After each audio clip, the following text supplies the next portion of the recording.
Hello, and welcome to Fan/Fiction with Andrew/Zach. I'm Zach Dunsing. And I'm Andrew Gum. Today we talked to our friend Veronica about the struggles of teaching creative writing to a generation weaned on fan fiction. Also, we discussed some deep-cut Cervantes fanfic. And Andrew owns up to something that I definitely would not have owned up to. Yeah, I regretted it right away. Still do.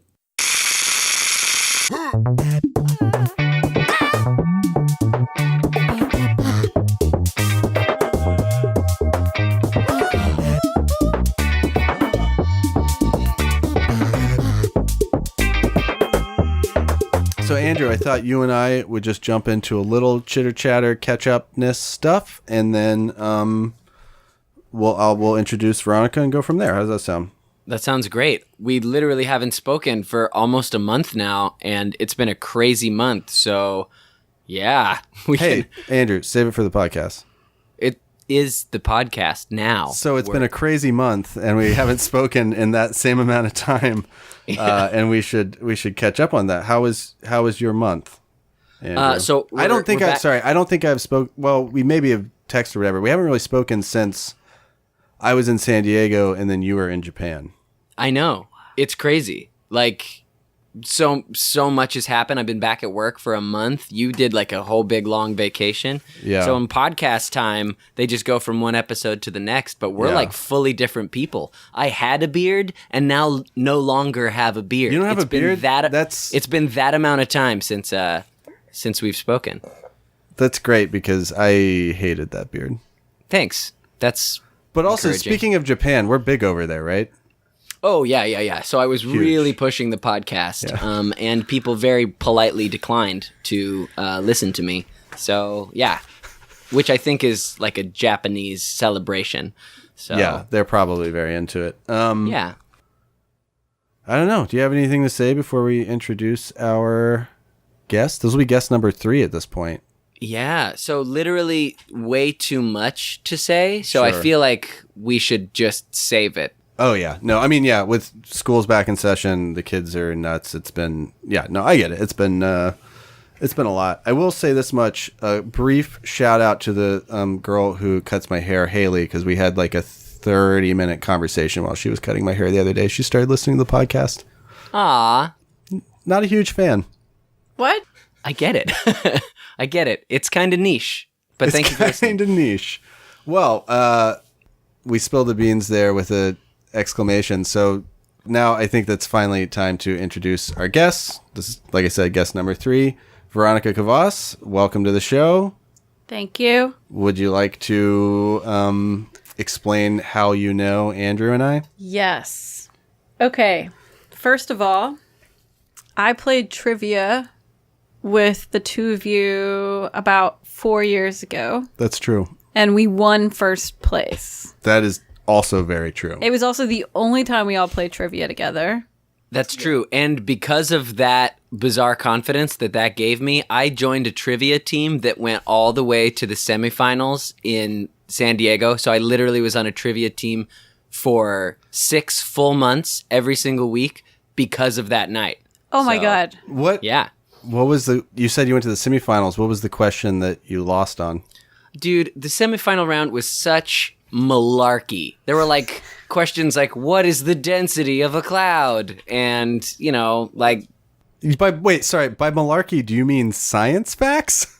No, I mean like impossible questions. Like they would do... Like science Like facts. we had a great crew of people that had... Like we had real nerds on our team who know deep knowledge about all kinds of areas. And they were just unanswerable questions. I wish I had... We talked about them for months afterwards, but I don't have any just off the top of my head. But yeah, I would hope not. That was months ago. Yeah. Consider it a good thing maybe that you didn't win. Because I if know. you It could have been a sickness. doesn't that say something about you and all of you? Like that you have no lives, maybe? Yeah, yeah, I think that's specifically the thing it says about it. Certainly not the fact that you do in your spare time a podcast dedicated to fan fiction. Certainly it would have been that would really trivia, be the last the trivial nail pursuit, in if the you coffin. will, that broke your spirit. Also, I mean, just to go back to like how we all know each other, you guys, the two of you hung out quite a bit at our wedding, right? You Wait. God, I was suddenly like, was Zach. I so drunk I don't remember?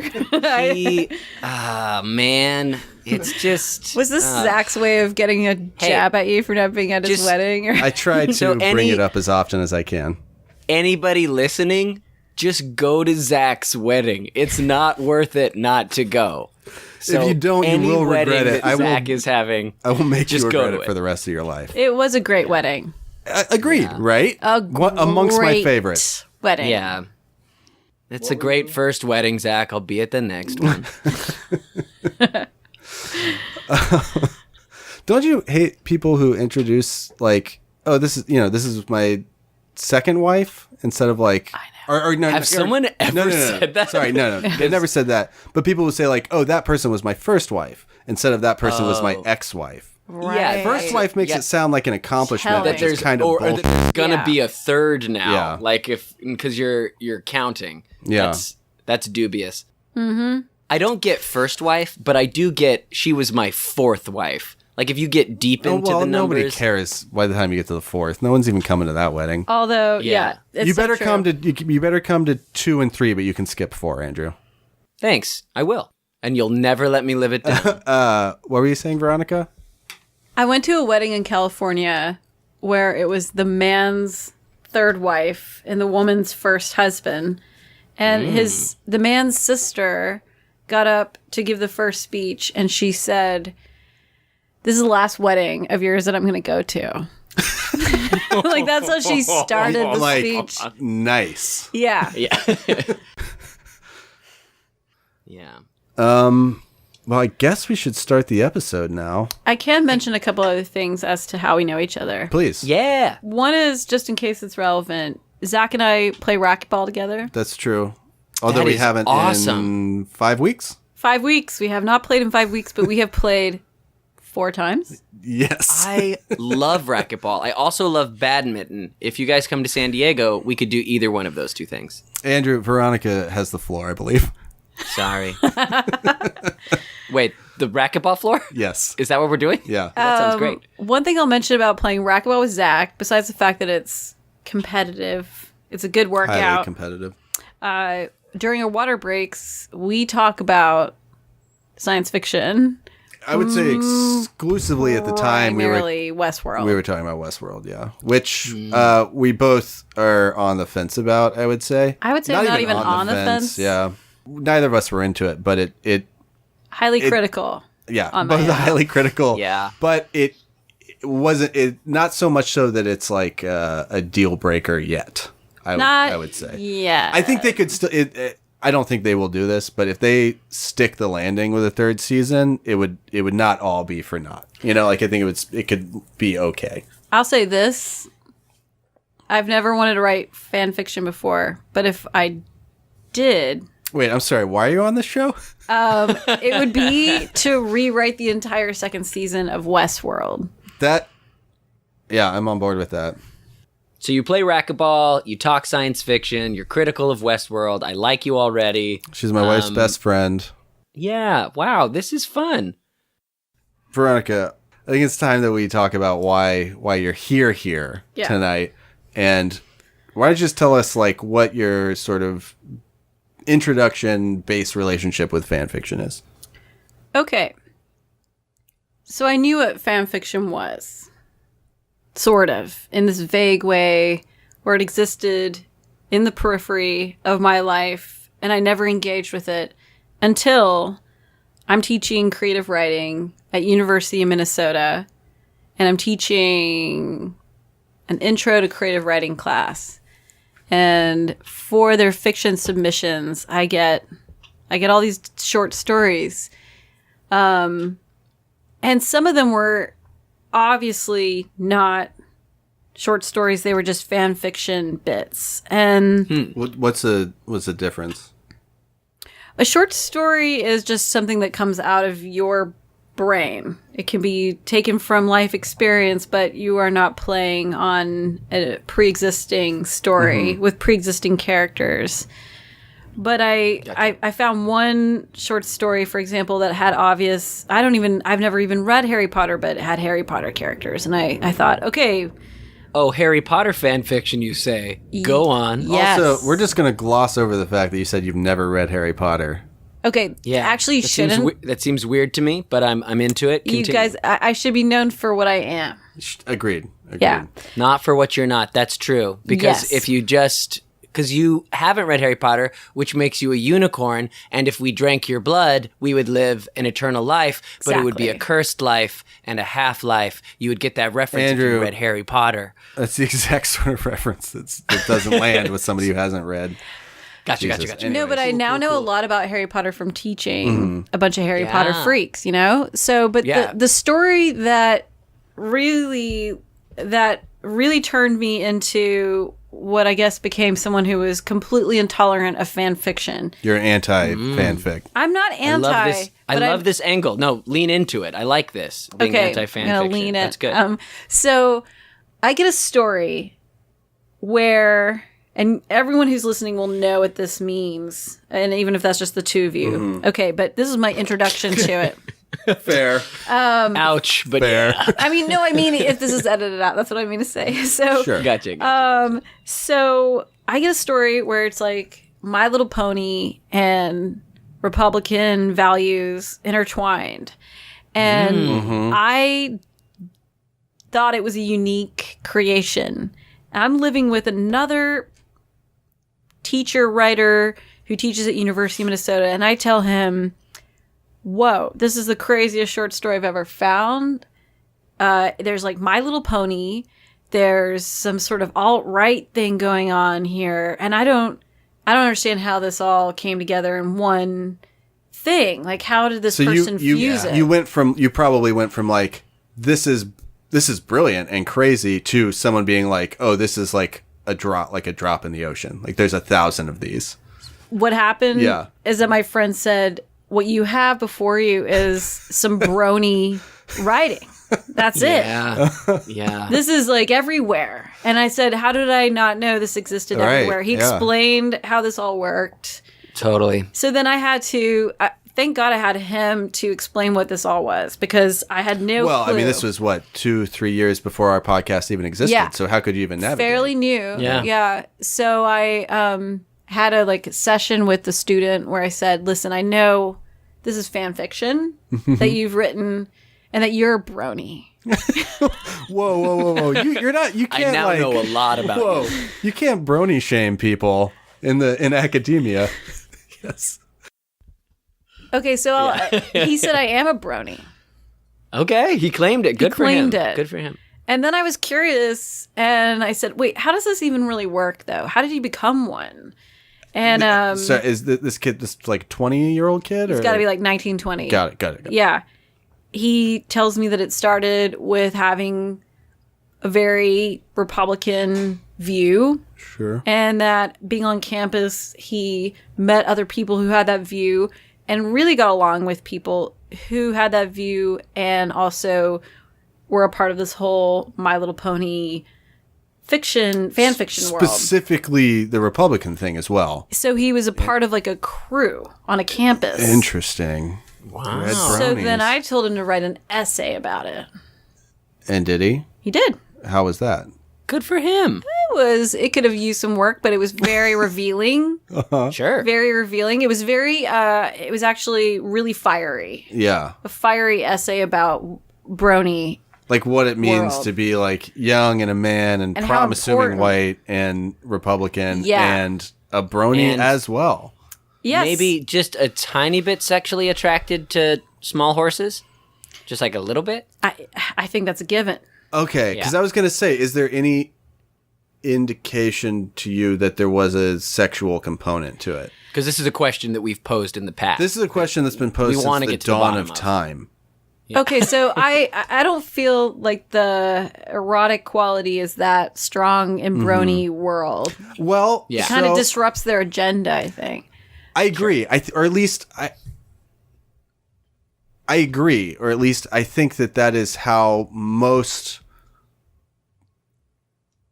bronies would agree with you, but I don't know if that's because they present that way or I don't know if that's because they present this is a non-sexual thing, but it's secretly a sexual thing for some of us, which it definitely is for some of them.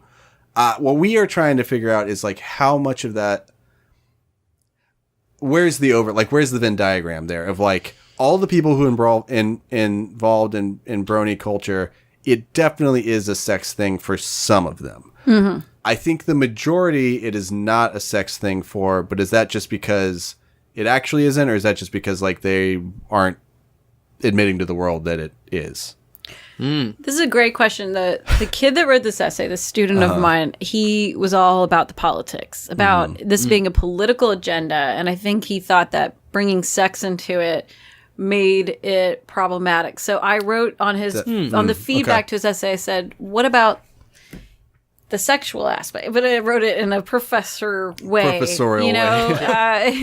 Like, what about the stuff? Yeah. So where does your dick play into this horse? Right. Like, is that how you say it as a professor? Yeah, that's how they roll at the University of Minnesota. Yep. Is that it? That's what they're called, yeah.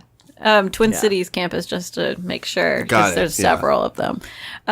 He seemed to he didn't want to talk about the sex aspect of it. Yeah. Okay, but that not wanting to talk about the sex aspect of it is not the same thing as there being no sex aspect of it. That's that. Gotcha. I'm just saying that. Yeah, that opens more doors than it does close them for me. I agree. I would love for someone who is fully aware of this whole culture and how it works to write about all aspects of it. But this kid was a sophomore. Sure, or whatever, he's got the next decade to figure that stuff out. In 10 years, he'll be able to write a full essay on bronyism. Because you helped him. Because you helped shape his writing style. So, but okay, but I still feel like there's more. Well, there's obviously more, but there's a big question that I don't even think, and you may not be able to answer, but like the sex thing, yes, that's I think will forever. Or not forever be a mystery, but it will be it's intentionally an ambiguous gray area of that whole culture. Where the does being a Republican come into this? How do those things connect? Yeah, that's a good question. This is a question I cannot yet quite answer. I don't understand. He tried to write about it. He wrote about it poorly. It seemed like there was a sudden avenue of... Is it because of their hard line on friendship being magic? It might be that. I've noticed that. It might be that. It's like they believe in American values and that friendship is literally magic. So, yeah. I mean, I get it. I find it compelling. There is sort of a rigid, there's like as we talked about before, much like Game of Thrones, like there's a rigid sort of family hierarchy and like oligarchy to the My Little Pony universe. Yeah, the Ponyverse. Yeah, it definitely is a well-structured, complex system and hierarchy. Well, no, actually, it's the writing's on the wall. GOP, Grand Old Ponies. There we go.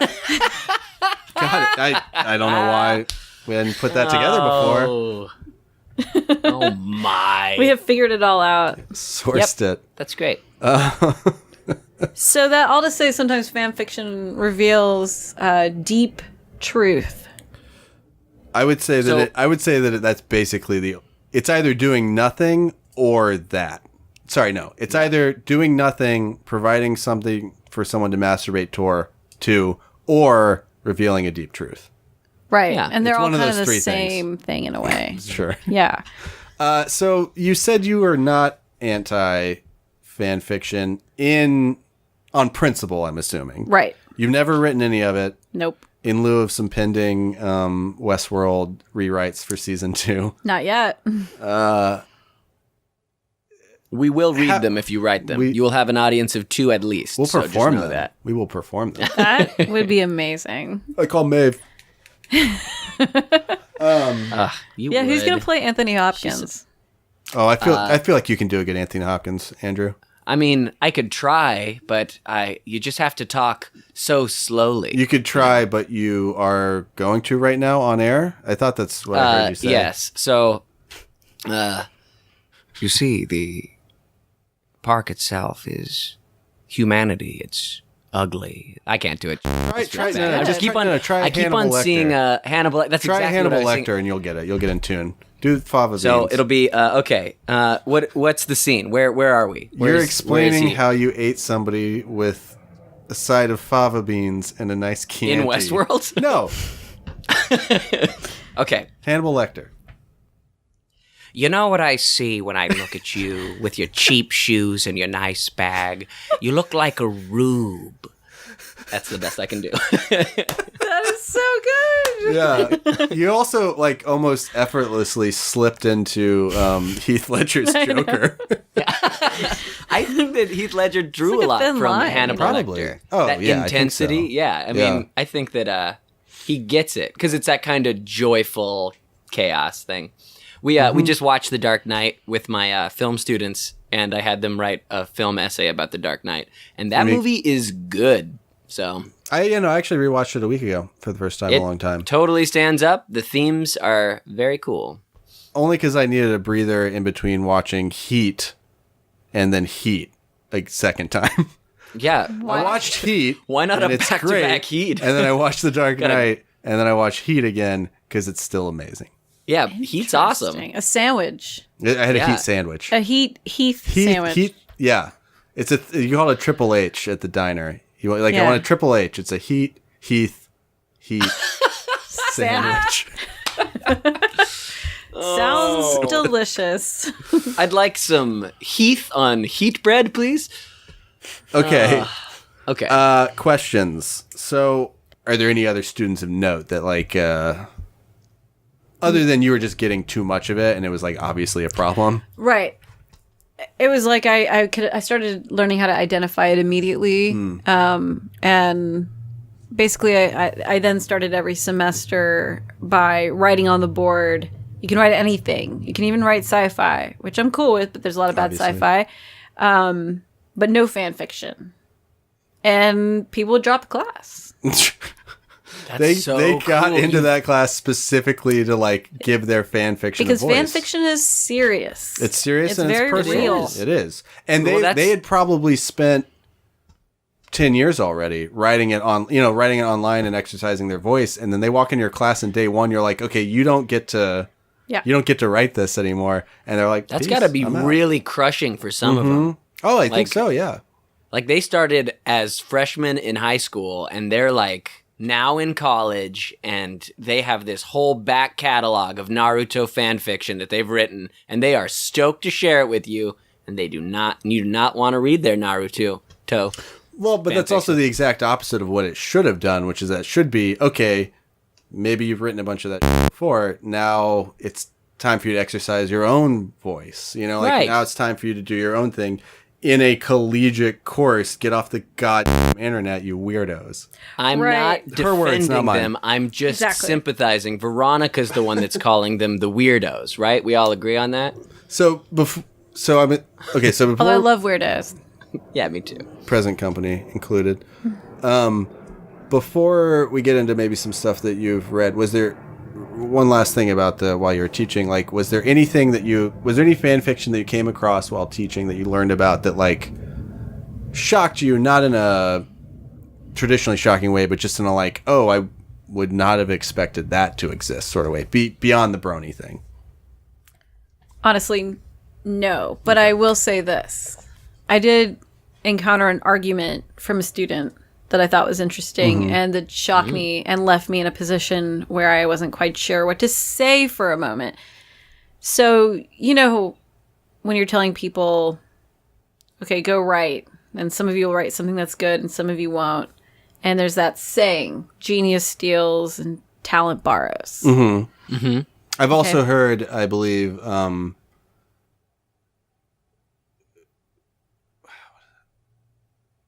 good writers plagiarize, great ones steal outright. There we go. Right. Yeah, I've heard it both ways. So, a student who wanted to stay in my class, but really wanted to write fan fiction, turned that on me after class. Mm-hmm. She came up and asked me, if genius steals and talent borrows, then what is fan fiction doing wrong? That is the central crux of this entire podcast, I think. Right. And I didn't have an answer in that moment. All I said was, I don't know. except that it's just not allowed. You didn't even indulge her a little bit? I said I'm going to think about it. Good question. But to be fair, you're still thinking about it, so... It's still in my mind. Yeah. That is the ultimate question, which is like, why is the mere fact that these are characters that exist somewhere else? Like, why is that the defining factor in whether this is, like, good or bad, or even just considered seriously? You know? I think that this could be brought up. So I had students who were really into world building. Sure. You know, so maybe they could answer that a bit. World building has a certain integrity.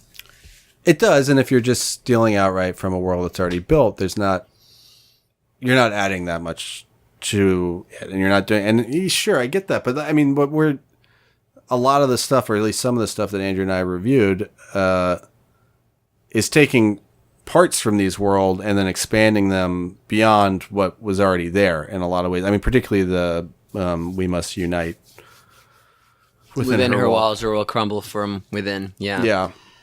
It's so that's you're really touching on a theme that is one of the things we're really interested in, that we've talked about a lot in here, is just because it's borrowing from this world, does that make it bad, or does that give you the opportunity to already have a starting point and then talk more deeply about the themes that people are already familiar with because they're familiar with that world, you know? Mm-hmm. So it's a question, and the answer kind of varies person to person, and fiction to fiction from my experience. But I mean, it also always comes in line with is it good or not? Well, who the knows? You know, what is good? What is good? Know. Beauty's in the eye of the beholder, all that. So that...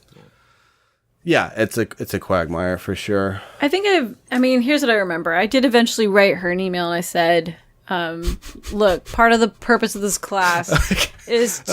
I like to think that you wrote that email a week ago when I asked you to do the podcast. You're like, I think I'll really finally turned over some old memories. You're like, I got baggage I need to deal with before I do this. That girl dropped out of college. She's been in limbo for the past 3 years. Yeah. No, but I did say what I want to see you do is create a character and a setting and a situation. I don't want you to piggyback onto one. Yeah, I totally get that. I get that. So that actually brings up an interesting point that I've been thinking about that I don't think we've necessarily ever talked about, Andrew, which is, so the things that work, like we must unite within her walls or will crumble from within, that works because Puffs work because it's not about Harry Potter and it's not about Gryffindor. It's about the people that aren't written about, that. So you have that room and that space. So when you're writing a whole novella about Cho Chang, that works because there's no other material about her. You know, there's no other... the parameters of her have not been set in stone yet.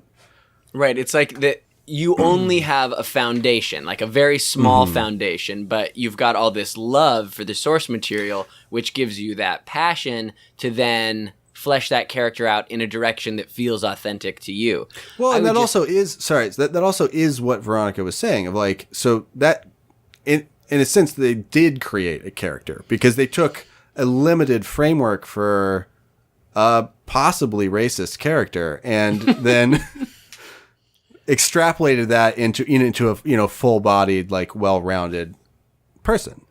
Right. Yeah. You couldn't do that with Harry Potter, or at least people have done that with the character of Harry Potter, or Ron, or even Hermione, and it doesn't seem to be as successful. So I think that is a part of this thing that we're trying to figure out, which is what is the ultimate difference there? I have another thing. As someone who I have not really read Harry Potter, and I'm not really into some things that other people are into, sure. I do appreciate there being a certain respect towards me as a reader that I don't know those things. That I am entering into a story brand new, and these characters are just beginning within my reading experience in that moment. No prior knowledge required. Right. That's fascinating. Sure, yeah. I had never really thought of it that way. That we've only ever talked about it from the inclusive end of the lens. This is a space for people that are looking for a space to talk about this thing that they love. We haven't talked about, for the readers stepping in, like, there is an assumption of prior knowledge that if you don't have it, they're leaving a lot of context out. Yeah. So, well, also to find a person in 2018 that has no prior knowledge of Harry Potter, that's just insane. I don't know where you think you're getting off. Young lady, that's insane. I bet a large part of the world doesn't know about Harry Potter. So maybe. I doubt it. We had two, over the summer, we had two French teenagers who came into my job and worked. Like, they were traveling because I guess their dad lives here or whatever. French teenagers, 16, 17, something like that. All they did the entire time we were there was design and 3D print Harry Potter. Like, yeah, it's just you're probably right, but it is ubiquitous as well. Right. Harry Potter and les chambres mystérieuses. You know, that we've all read it. Sure. We've all read that book. Just say Bellatrix Lestrange.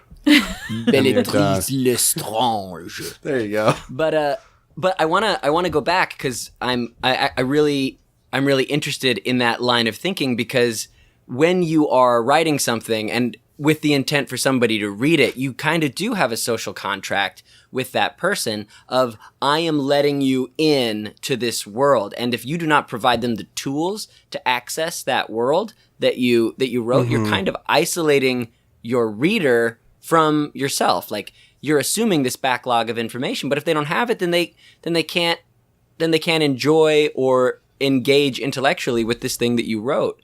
So it's like, I know that not all writing is for all people, just like all podcasts are not for all people. We know, Mom. We know you don't like it. I get it. But yeah, so if you are writing something and your audience cannot engage with it, then yeah, I guess that would be an objective way to say that your writing is, it can't reach everybody, and therefore maybe, or at least everybody. We've never thought about it as being exclusionary. Yes, thank you. Yeah. Which it is. It's also arguably the most democratic form, because everyone can chime in and take something apart and piece it back together and make characters do whatever. You mean fan it's fiction? Not a profit-based... fan fiction does that. It's not a profit-based endeavor, and it is something that everyone can come in on, like zombies, and just take apart.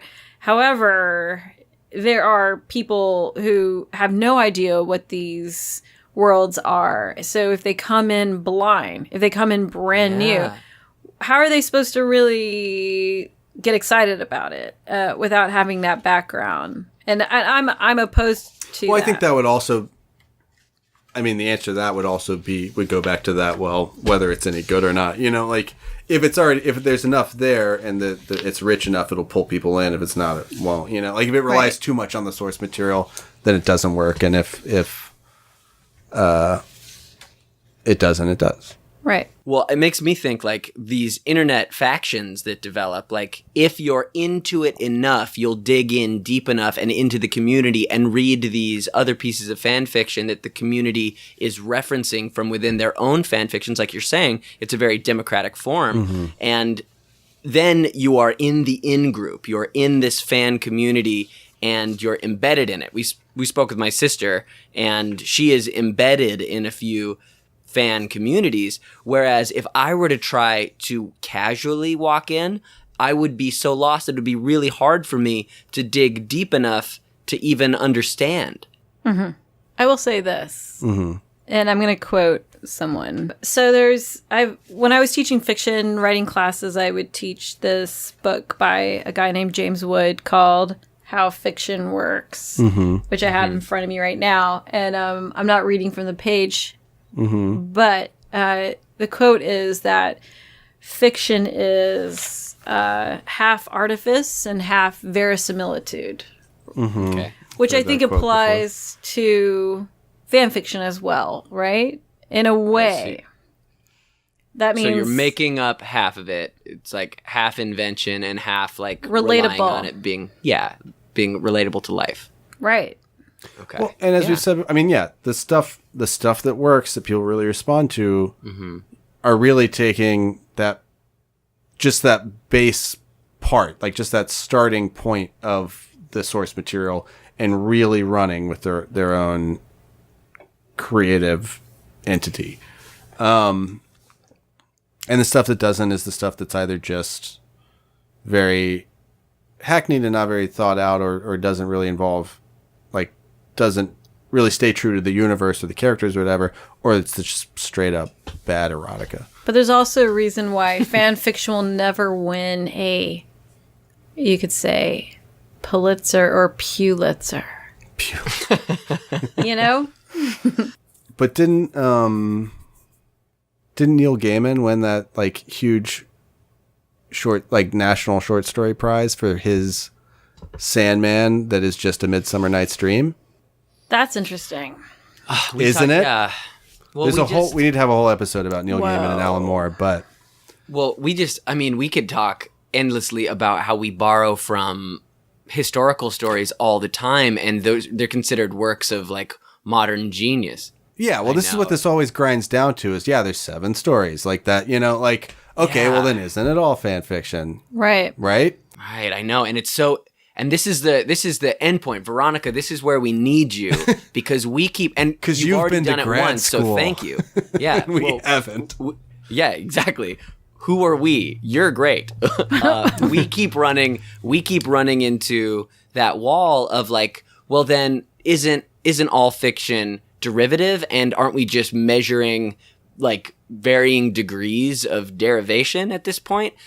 But you pointed out something that I had never even thought about, like the fact that if you're assuming that somebody already has buy-in to a fan community, then you're cutting yourself off from everybody who isn't. So your writing is cut off from everybody who's not like you, you know? Exactly. So I do have some thoughts on this.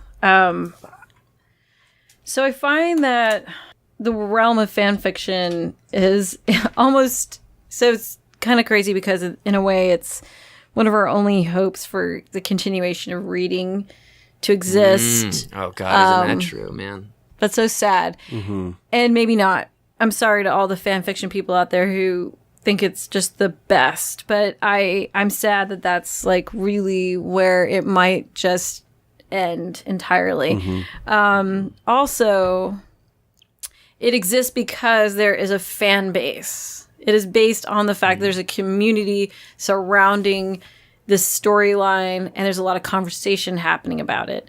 So entering into that conversation involves a knowledge, like an existence with it. You can't just come in from anywhere and know what's happening.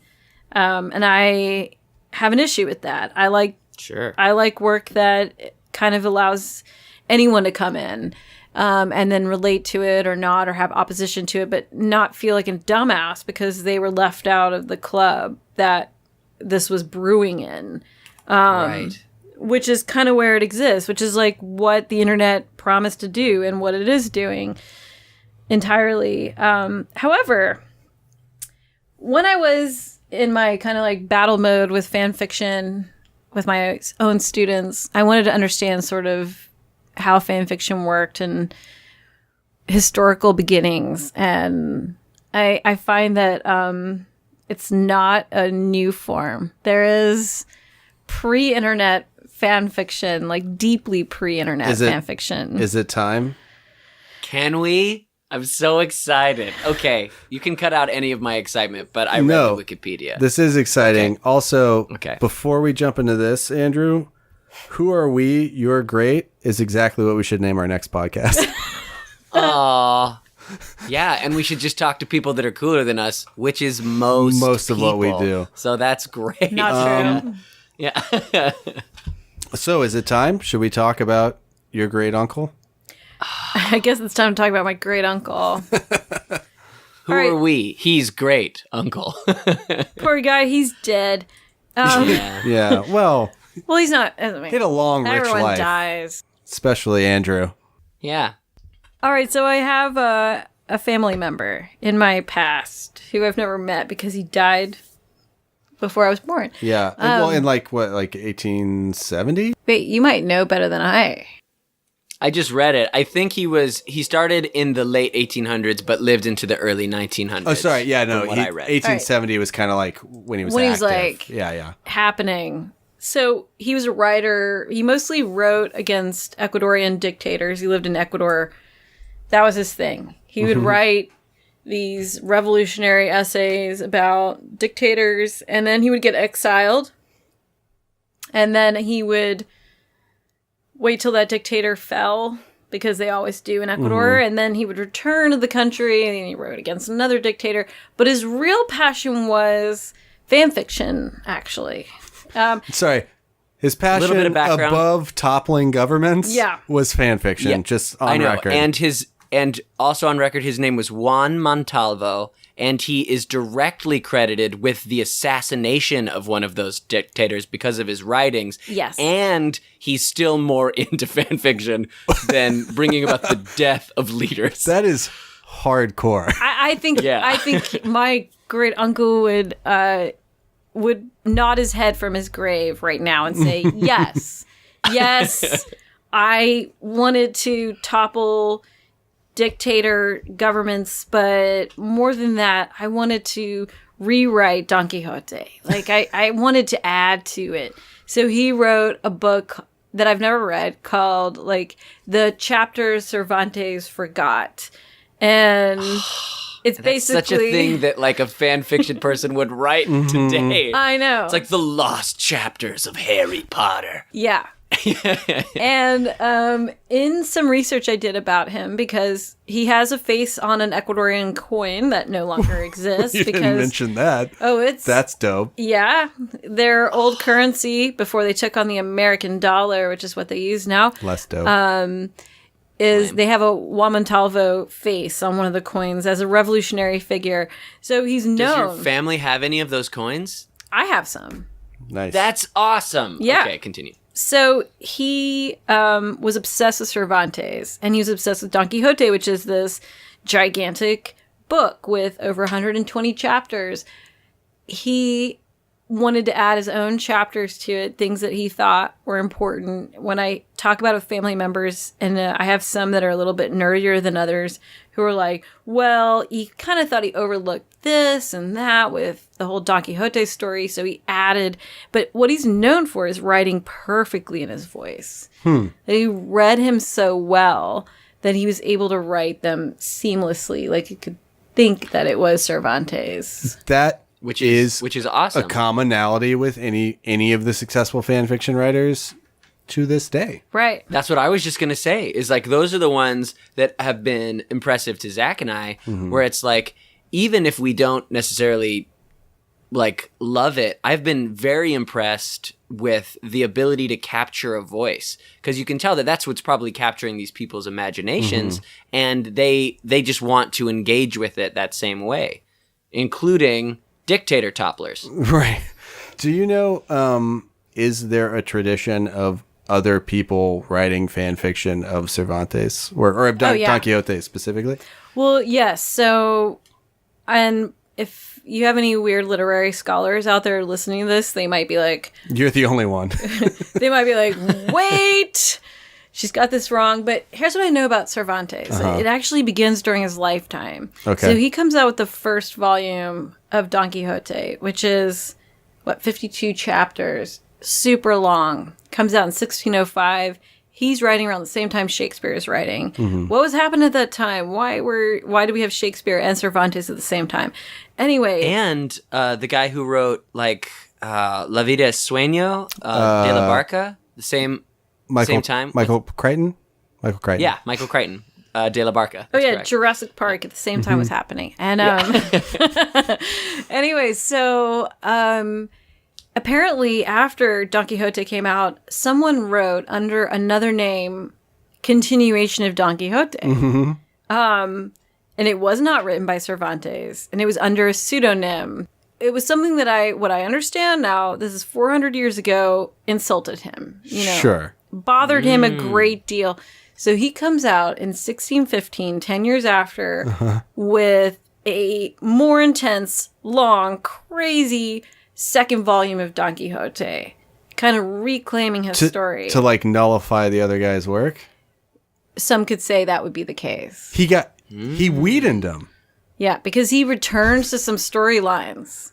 Yeah. Like almost to like stamp over, gravel over, pave over, whatever. Sure, to be like, that's not what happened. Did. Andrew, he weened him. Your sister told us about this. I don't know that term, and now I don't know. Wait, tell me. I wanted to connect, but explain weening.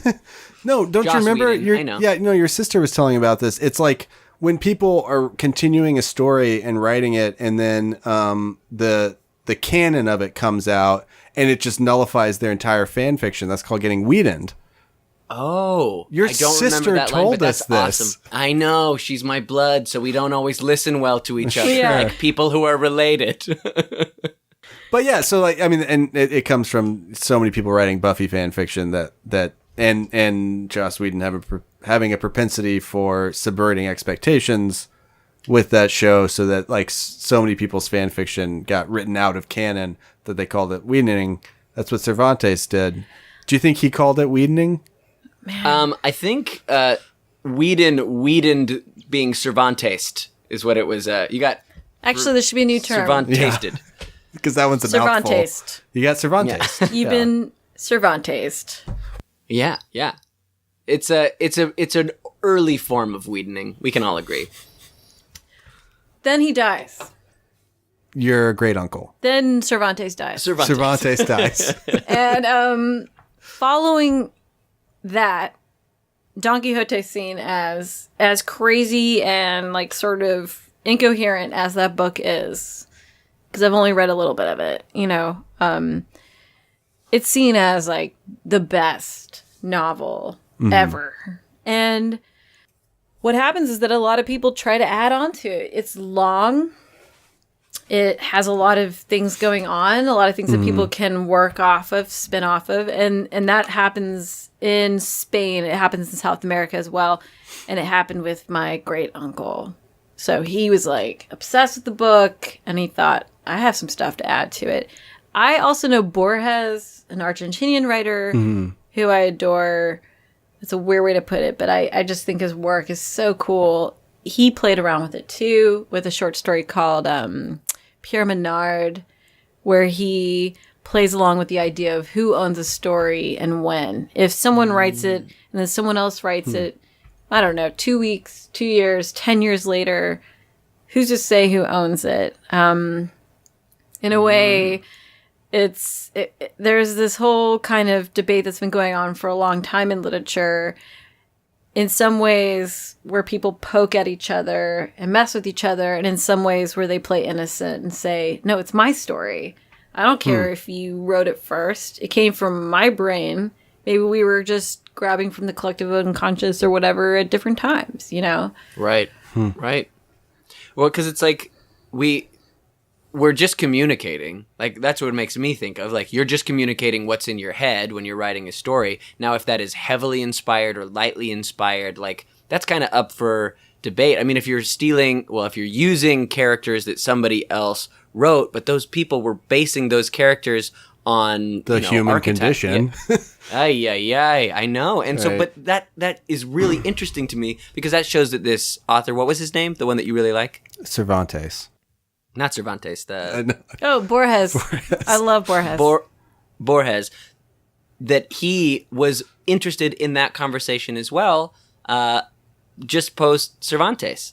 And like even Shakespeare, he basically just stole all the old stories. Yeah. Like all the old Greek stories, just like slapped a modern skin on them and didn't call it Tristan and Isolde. He called it Romeo and Juliet. And everybody's like, Shakespeare, you're a genius. You know? It does roll off the tongue more.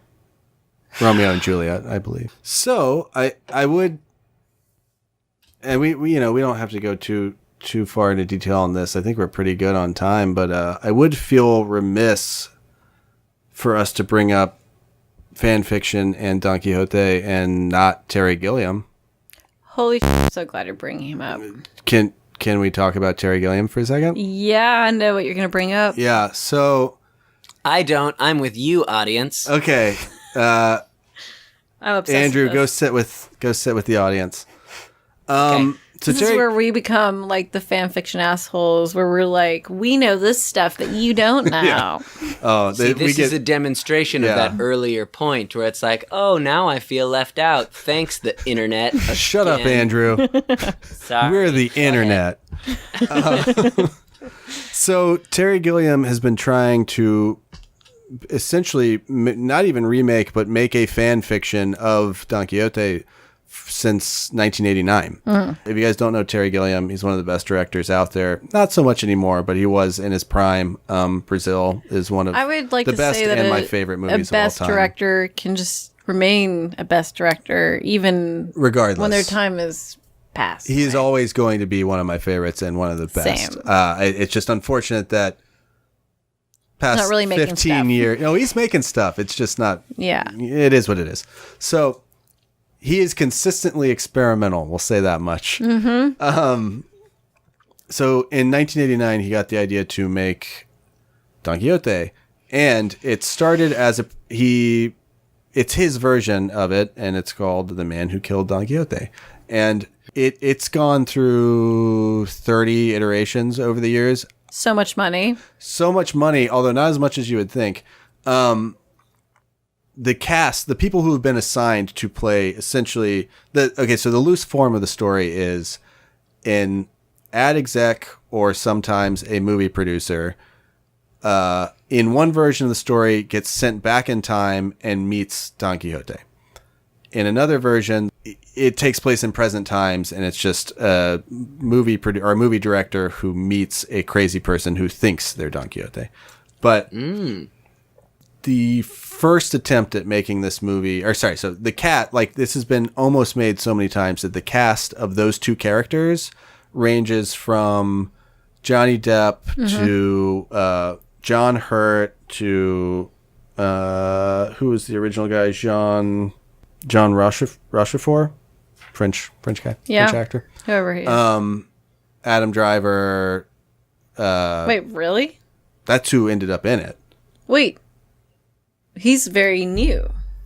Yeah. Okay. Sorry. We'll get there. Okay. So anyway, he got the idea to make this movie in 1989. It went through many, many cycles of almost getting funded, not getting funded, almost getting funded, not getting funded. They finally get enough money together in 2000 to make it with Johnny Depp and Jean Rochefort or whatever. Yeah. Do you want to? I have never seen Lost in La Mancha. Would you like to explain Lost in La Mancha? They were plagued by cursed events. Yes, in the film. Yeah. What happened? Like a crazy storm. Lost in La Mancha is a documentary that was made about that 2000 production. Lost in La Mancha came out in 2002. It documents everything that happened. So they shot on a nature preserve in Spain. A week before they were supposed to start shooting is when all the actors, was when Johnny Depp basically finally showed up, even though no one could get in touch with him. Because he's probably trashing a hotel room with Kate Moss or whatever. Or whatever he was doing in the early aughts. So cool back in the day. Yeah.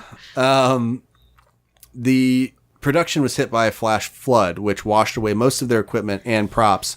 The insurance company would cover the cost of some of those props, but wouldn't account them for the amount of time that they'd already spent on it. There were unscheduled jet fighter flyovers, what's it called when they do maneuvers, that was so loud that they couldn't capture audio. This is all in the first week.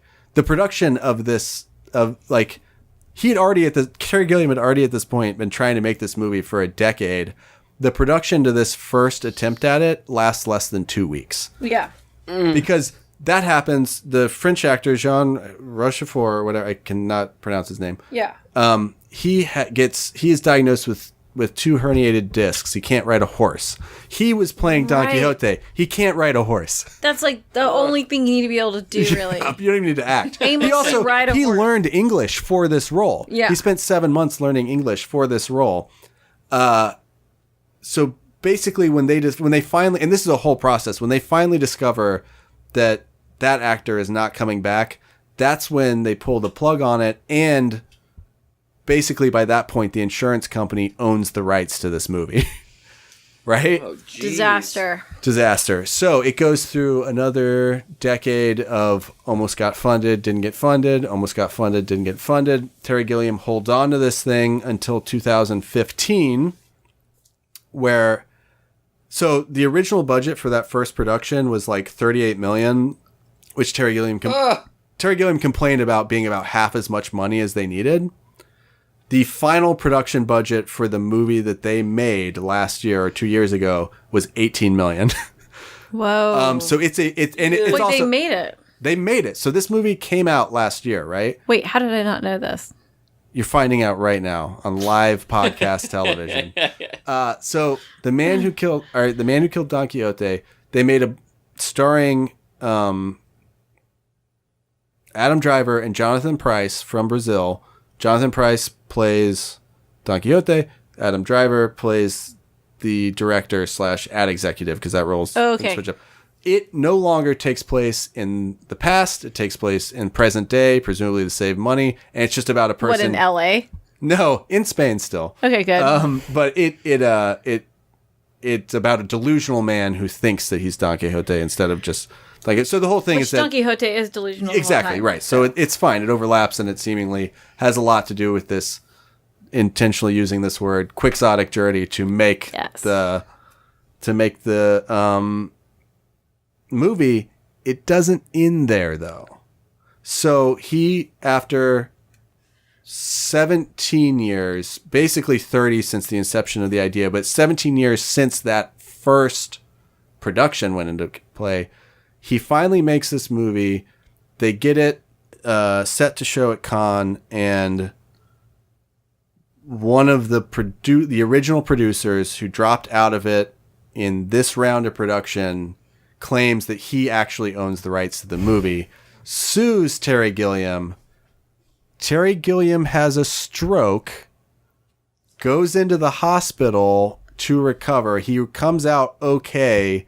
The court rules in favor of that producer. Amazon, who was set to distribute it overseas, like in the US and all over, pulls out. This movie basically gets a showing at Cannes, and that's it. Oh. It's in limited run in Europe currently, I believe. Let's get it. Let's get it. Let's get it. So it got cursed again? It got double cursed? No, it was never not cursed. It's the original curse intact. It's like how they say never do a production of Macbeth. Sure. Right. Don't do a film or anything with Don Quixote. Leave it alone. You're going to die or whatever. Yeah. Do you want to know the worst part of that story? There's more? Yeah. Just a slight little bit more. Every review that I've said, or that I've read of The Man Who Kills Don Quixote, says it's mediocre.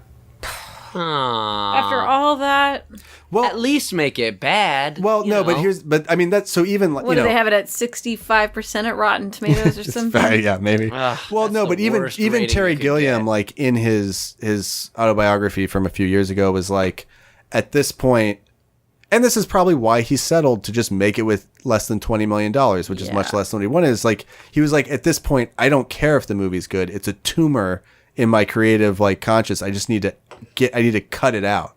And then he had a stroke. And then he had a f***ing stroke because he's still dealing with this shit. Oh, if you're listening, awful. Terry, I know you are. Get well soon. Yeah, it's a bad Terry, rap. Terry, I love your work. Sorry, man. We love all your work. It's even amazing. The stuff that is even if this was a hard thing, and if I don't know what it'll be like, but I think you're amazing. If your work has declined, it's probably because you're cursed, buddy. I'm so sorry about the curse. Yeah. We are sorry, all of us, on behalf We're collectively sorry about the curse. Yeah, man. Curses are tough. Oof.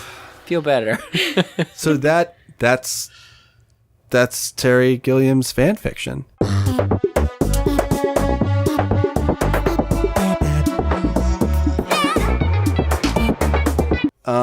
I just have one final question for you, Veronica. My wife sent you a text last night asking for some advice or help on a writing project, and your response was, I quote, "Yeah, happy to help you. Gotta go do a horse slaughter thing first."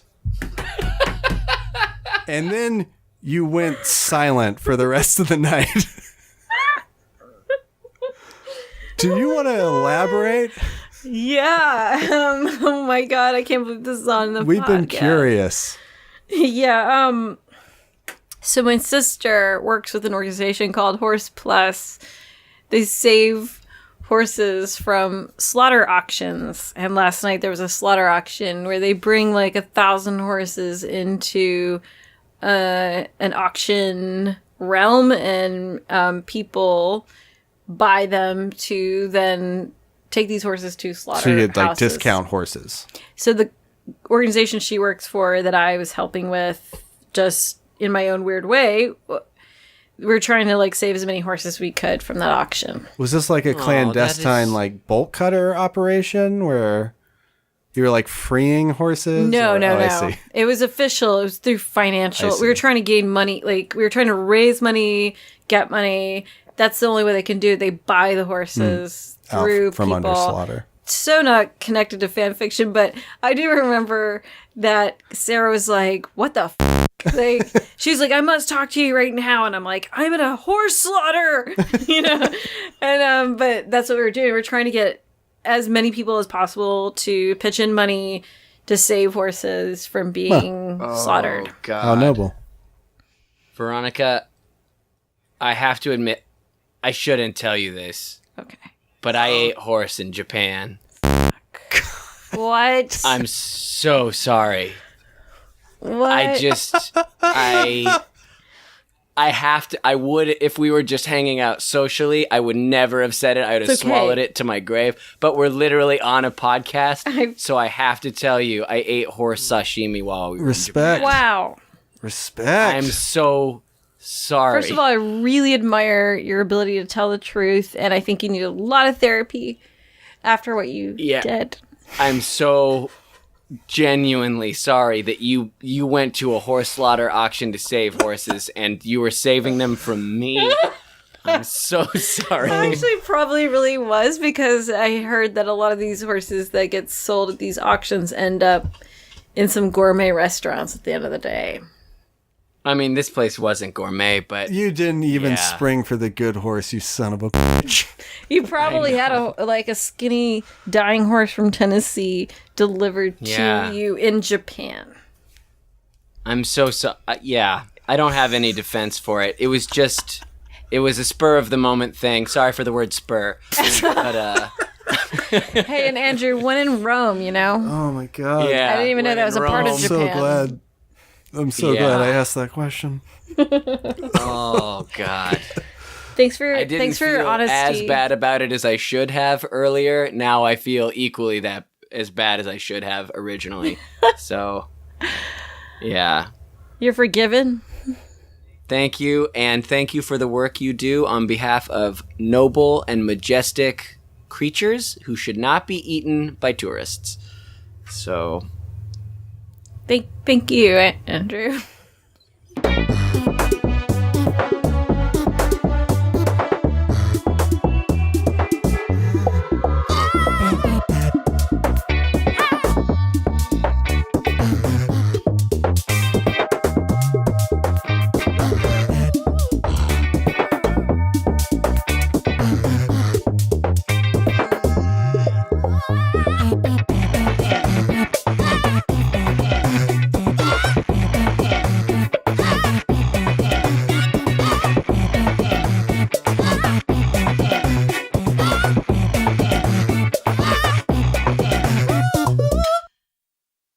Zach here, and thanks for listening. You can find more episodes at fanfiction.show or wherever you get your podcasts. You can follow us on Twitter or Instagram at fanfictionshow, or you can contact us directly at fanfictionshow@gmail.com. Today we talked about Neil Gaiman's Sandman number 19, A Midsummer Night's Dream, which is the only comic book to ever win the World Fantasy Award. In fact, if I'm not mistaken, they very shortly afterward make comic books ineligible for that prize. Also, we talked about Gilliam-esque, which is Terry Gilliam's autobiography, Lost in La Mancha, which was the documentary of the first attempt of making The Man Who Killed Don Quixote, and that's directed by Keith Fulton and Louis Pepe. We talked about Jorge Luis Borges, whose book Pierre Menard explores the concept of authorship. And finally, Veronica's great uncle, Juan Montalvo, whose book Capítulos que se le olvidaron a Cervantes. The chapters Cervantes forgot. Finally, I kept using the term weedening, like an oaf, when I should have been saying jost. I do not, however, believe that was the source of Andrew's confusion on the matter. Thank you for listening. Please tell your friends.